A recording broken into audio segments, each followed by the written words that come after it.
How's it going? This is Chris Adkins, and I'm back with another quote link for Module 5. I'm talking about Chapter 7 and Chapters 8. And I will begin with Chapter 7.1, which is preparing for the interview. The author goes on to state that unlike any ordinary conversation between two people, an interview is a planned conversation that requires preparation, which is the first stage of interviewing. Preparing for an interview involves three skills: identifying the goal, identifying the appropriate person, and arranging the interview. Here, I think the author goes to explain the processes in which we all go through to find the job that we want. We want to be able to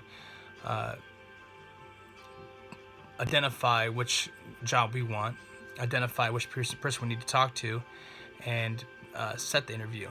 And I think this is important in the business world because not a lot of people know who to talk to or what job that they really want to have until they get that interview done. And as we go on to the next few weeks, when we do our interviews, we'll be able to identify potential jobs out there that we might want to have, and we need to be able to identify the correct person to do so. In chapter 7.3.1, we go to open the interview, and I would go to quote about relational messages. Relational messages focus on building rapport and establishing a relationship. They're more personal, asking the other person how she or he is doing, commenting on the weather, or discussing plans for the weekend, or examples of relational messages. I think this is very important because it kind of starts to build the relationship aspect of some jobs. And as we read in this chapter, a lot of jobs are filled in the interview process, and in fact sometimes before the interview process. So building that rapport with the hiring manager, hiring agent is probably a pretty good example of the relational messages and how they can really impact the interview process. I'm going to go ahead and go on to 8.1.1, where it talks about preparing for an information gathering interview. It goes to quote, "One interview goal of many students who are taking this class in business and professional communication is to gather information on different types of careers and jobs that are available to them after graduation. This type of information gathering interview is referred to as career search information interview. Research suggests that 25% of the people who get hired at any organization are known to the employer before the job opening actually exists, and half of the jobs are filled by the time they are advertised. Conducting a career search interview is a way for those organizations to get to know you even without the job being available."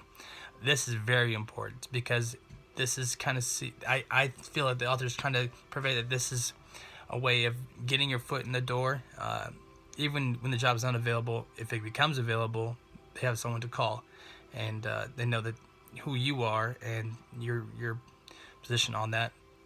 This is important to me because getting into a field that I'm not in yet is tough, and going through school and getting the correct training is even tougher. So interviewing for the job or interviewing for multiple jobs is kind of gives me an idea of what I want to do, as well as giving the employer an idea of who I am and my goals and what I've done so far.